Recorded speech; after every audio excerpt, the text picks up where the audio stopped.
Well, things change at the last minute. Absolutely they do. I'm glad they do. Congratulations on your exclusive. I am Pastor Dale Witherington, Witherington, and I am a ordained pastor as a lay member of Living Word Christian Center in Brooklyn Park. I am also a voluntary pastor chaplain here at the state capitol. And so my role here is to be a non-political, non-partisan pastoral resource to any person that calls this campus home. At the end of last session, one of the legislative assistants invited me and my wife to attend an 8-hour seminar that she felt might be helpful so I can more effectively pastor here on the campus. It turned out to be an 8-hour seminar on this material. It's perfectly normal and other curriculum that has already been used for years in the schools. It's not like this is brand new. But it is a sexually explicit material. You've already got that information. And it struck me as very strange from a couple standpoints. Number one, I guess I'm one of the token grandpa grizzlies here. My wife and I raised 3 boys and a daughter. We have now 2 granddaughters, both under the age of 1 year. I was raised in Southern California by a stepdad who exposed me at a very young age to pornography. And I grew up with the standard pornography of the 1960s, and as I look at it, it's perfectly normal. This is far worse in cartoon form than anything I was exposed to in the 2 major magazines published in the 60s. My first question said, what in God's name does this have to do with bullying or anti-bullying? How does one connect the dots? And so I got a hold of the governor's task force report, which I hold here, and I studied it, and I tried to write a bunch of information in. I got a copy of HF 826, and I spent time going through it, a lot of time.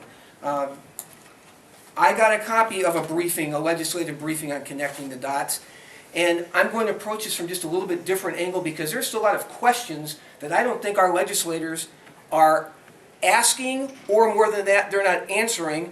And part of the reason seems to be, and I'm with some of the folks who spoke earlier, I did show up last week to ask these questions. I was one of those who was here early, sat through the morning and afternoon session, was asked to please yield any time because I only drove 10 minutes to get here. We had others who drove several hours to get here, so we wanted to respect their drive time to arrive here to have the opportunity to testify. So we were asked to come back at 6 o'clock. You've already heard more than once, so I'm just going to reiterate, we were not allowed to testify. Why not? I think the first thing that is really important, and I hope you've heard this, is the one thing that the proponents of the bill and the opponents of the bill have in common is none of us are in favor of bullying. We are all against bullying in all forms at every time. What we seem to be disagreeing on is whether or not HF 826 in its current form will actually prevent it. And here's some reasons why we're raising some questions. We've been told that this is a weak bill currently, or we have a weak law in Minnesota because that law is only 37 words. Well, I know an ancient Jewish rabbi who said, treat others in the same way you want to be treated. That's like 10 or 11 words, and it's pretty clear. Nobody's questioning the meaning or the definition of that phrase. What we're wondering is how you take 37 words, put it into 19 pages, and still have no clear definition of bullying. Now, the author of the bill and the proponents will say that they have cleaned up the definition, they've tightened it up, but they have still left a phrase in there that is really not allowing for a clear definition of bullying, and that phrase is 2 words, objectively offensive. Those 2 words are still included in the definition of bullying. And anything that may be objectively offensive to me may not be objectively offensive to you, which means it always has to be subjectively interpreted and subjectively implemented. It is not a clear definition. We don't have it. It's still in the fog. Why is that? Why is it that the heart of the governor's task force report and the heart of the bill is not bullying, but the heart of it is a culture shift? What kind of culture shift are these people looking for? Why is a culture shift necessary? What is the culture shift, and what does a culture shift have to do with bullying? I'm a little bit concerned too about the creation of a 23 intergovernmental agency called a School Climate Council that, as I understand, includes law enforcement and the Department of Homeland Security. What does that have to do with taking care of our kids and preventing bullying? Or better yet, what does that have to do with the culture shift they want to bully into us, and how's that going to impact our families? Why does the School Climate Council have to exist? Why do we need a school climate center? Why does the government feel like they can take care of our kids better than we can by intrusively putting on them sexually explicit training that's unnecessary for our kids? Why is that? Why is that Minnesota, which has proudly been a school or a state of independent school districts, why is it that local control is being stripped away from us? Is it because the report says that 93% of the students in Minnesota feel safe at school and 7% don't feel safe? Let's take a look at that real closely for just a second. If I was the Minnesota Twins, I'd really like to win 93% of my games. If I was the Minnesota Vikings, Leslie Frazier would still be coach. They won 93% of their games. What legislator wouldn't feel that a 93% approval rating is a bad thing? Who wouldn't want 93%?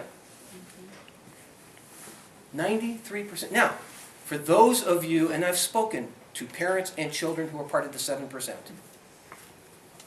I don't want to minimize the pain, the anguish of those 7%. We're talking in some cases where families have lost children to suicide. But as I've traveled around the state and spoken to over 1,500 people and have met on this particular issue, I can guarantee you that you go to Dilworth, Minnesota, you go to Stewartville, Minnesota, you go up to Moorhead, Minnesota, you go up to Roseau, Minnesota, you go up on the Iron Range, it's not 93.7. It could be a lot closer to 96.4, it could be 98.2. But you come here to St. Paul, Minneapolis, it could be 85.15, it could be 80.20. Why do the legislators here in the state capitol feel like that it's necessary to impose upon the rest of the state a solution that's not going to fit for the rest of the state, but it may be a good solution here? Why don't we leave it to local control? I think that's an issue. We've already addressed the issue of parental notification, so I'll just put my stamp on the fact that as a parent, if my child is bullied, is the bullier, or is the alleged accuser of somebody else's, I want to know, and it's my right to know. I was bullied as a kid. We had one of our 4 sons bullied. It's the parent's right to know. It is not the government's right to take my right as a dad or a grandfather away, period. Somebody said earlier that one of the committee members talked about, let's add common sense to the language in this bill. The only time I heard the words common sense spoken last week at the hearing was when the author of the bill, who didn't know what was in his bill, had to call his lobbyist lawyer friend over to the table, who then used the word common sense with respect to the Anoka-Hennepin Department of Justice consent decree. What kind of common sense is there when you have to give into a Department of Justice consent decree about bullying and then be fined to the tune of almost $1 million a year? Where's the common sense there? There is none. Some of us are concerned about the First Amendment and freedom of speech. Time was taken last Tuesday evening to address the fact that they have maintained the words freedom of speech in HF 26 as it was originally written and as it's been amended.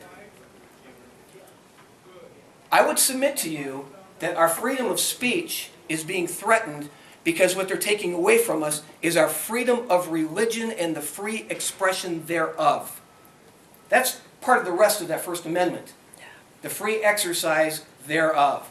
And we have walked through one analogy after another where we have heard that if a student brings up an issue that might be a religious value issue in their home or their family, and it causes emotional distress because it's objectively offensive to somebody else, that they can be charged with being a bully.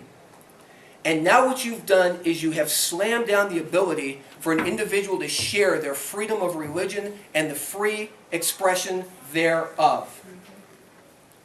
And that's where free speech goes out the window. Our First Amendment is threatened by this bill. Last week I was on a radio talk show.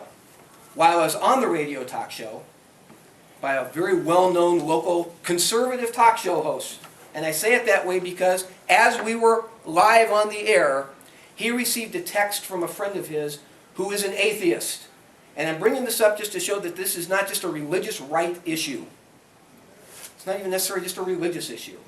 This is a moral issue. And this atheist just simply texted in, "Do you mean gays have no rights?" That opened the door to our conversation to express gays, lesbians, whatever the initial is you want to put in, whatever way you want to identify yourself, has every right to freedom, to the right to life, the right to liberty, and the right to pursue happiness in this country. The problem is this bill does not guarantee that for all students, only selected classes of students. And so when we talked that through, he then said, "Well, that curriculum you're talking about, you guys are exaggerating way too much. It cannot possibly be that bad." I was invited back on that show 2 days later, the day after the Education Committee passed the bill and sent it to the Finance Committee. So I was asked to be back on the show to talk about that. While we were on the air, the same atheist gentleman did not text in, he called in. And he said, "I am calling to apologize because I went and looked at that material, and there is no way I would allow my 10-year-old or any of my children to ever be exposed to what's in that curriculum. And if this bill is exposing our kids to that kind of curriculum, we must defeat the bill." This is a bipartisan effort to kill a bill that's bad for our kids. Last Tuesday afternoon, while we were listening to the committee, across the hall from us, another committee was meeting about whether or not we need to harvest wolves because of the wolf population in the state of Minnesota. I would like to submit that those of us who've studied HFA 26, we're more concerned that the wolves are the people who are behind this bill and that our family and our children are their prey. And we're not going to let that happen. Thank you.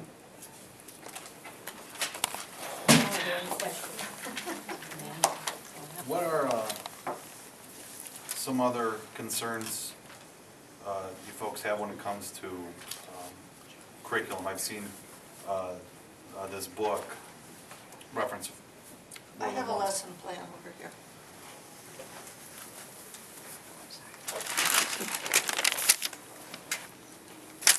Have you seen any of the other curriculums?